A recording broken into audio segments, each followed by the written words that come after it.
Island of the Blue Dolphins by Scott Odell, as read by comedian Alex Elkin. Chapter 15.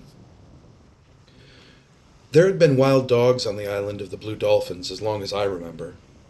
But after the Aleuts had slain most of the men of our tribe, and their dogs had left to join the others, the pack became much bolder. It spent the nights running through the village, and during the day was never far off. It was then that we made plans to get rid of them, but the ship came and everyone left Galasat. I'm sure that the pack grew bolder because of their leader, the big one with the thick fur around his neck and the yellow eyes.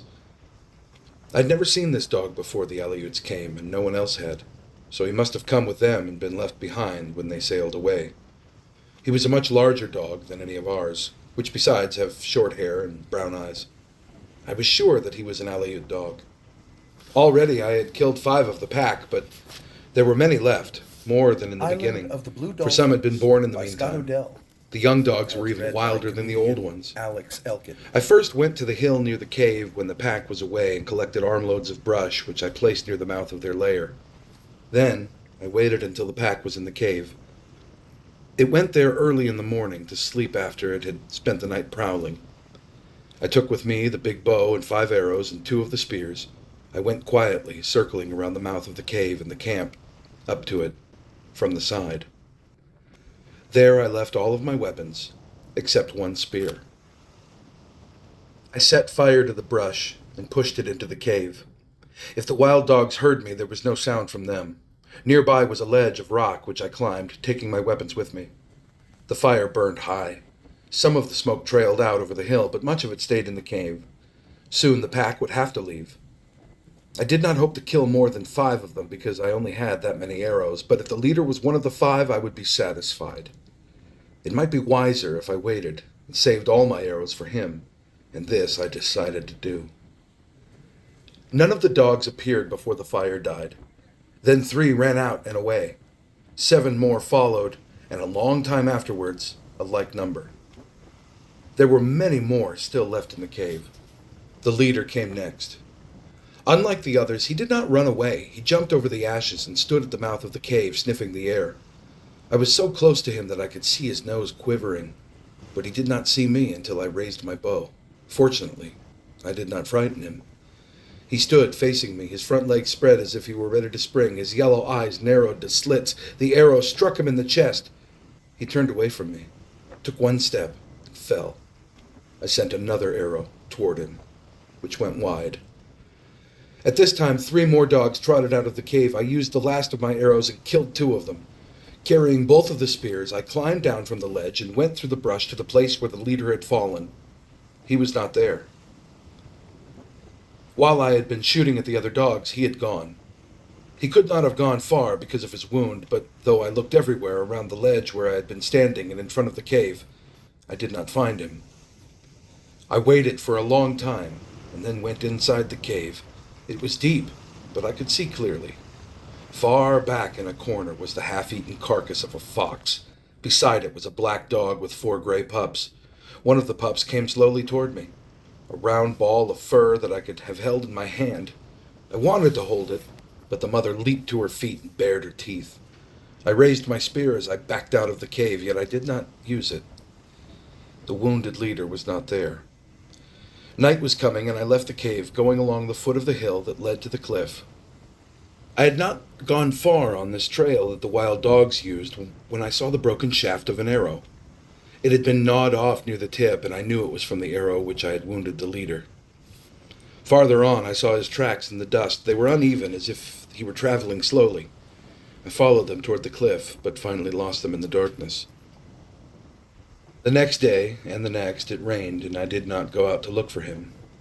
I spent those days making more arrows, and on the 3rd day, with these arrows and my spear, I went out along the trail the wild dogs had made to and from my house. There were no tracks after the rain, but I followed the trail to the pile of rocks where I had seen them before.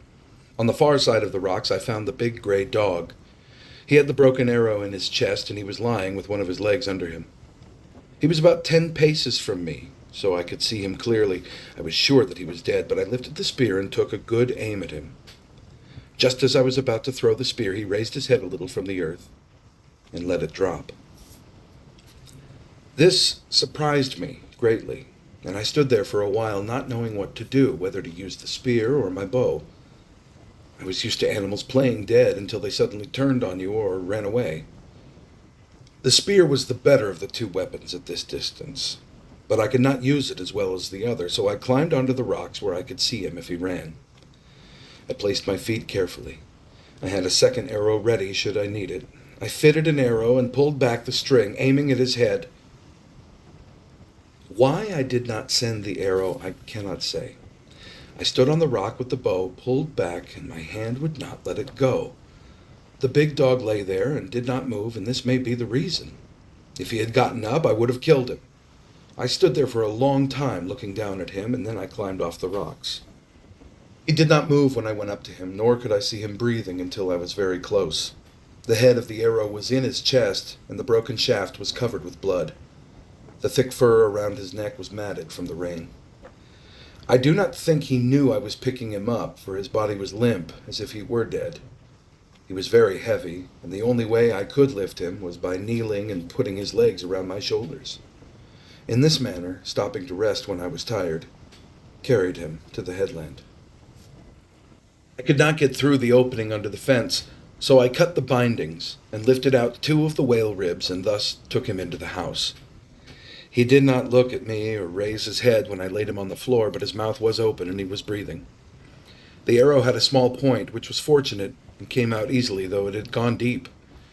He did not move while I did this, nor afterwards as I cleaned the wound with a peeled stick from a coral bush. This bush has poisonous berries, yet its wood often heals wounds that nothing else will.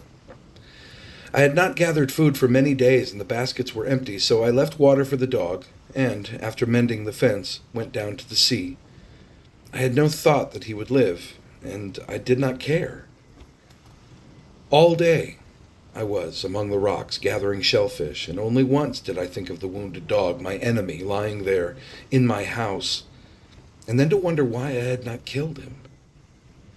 He was still alive when I got back, though he had not moved from the place where I had left him. Again I cleaned the wound with the coral twig.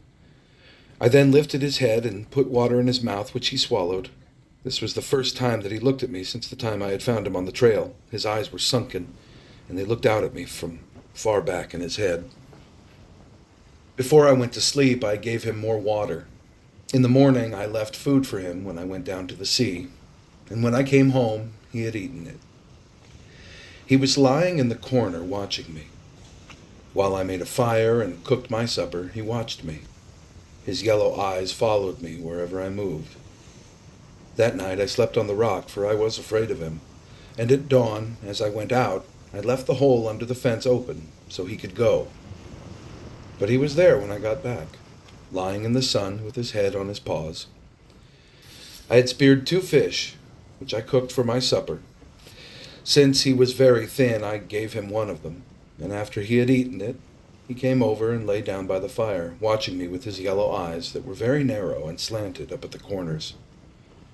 4 nights I slept on the rock, and every morning I left the hole under the fence open so he could leave.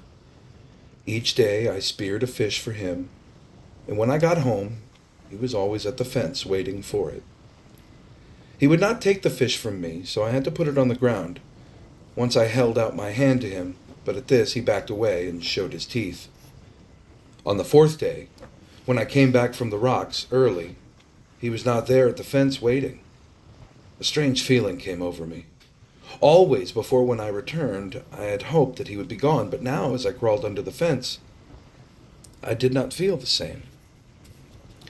I called out, "Dog! Dog!" for I had no other name for him. I ran toward the house, calling it.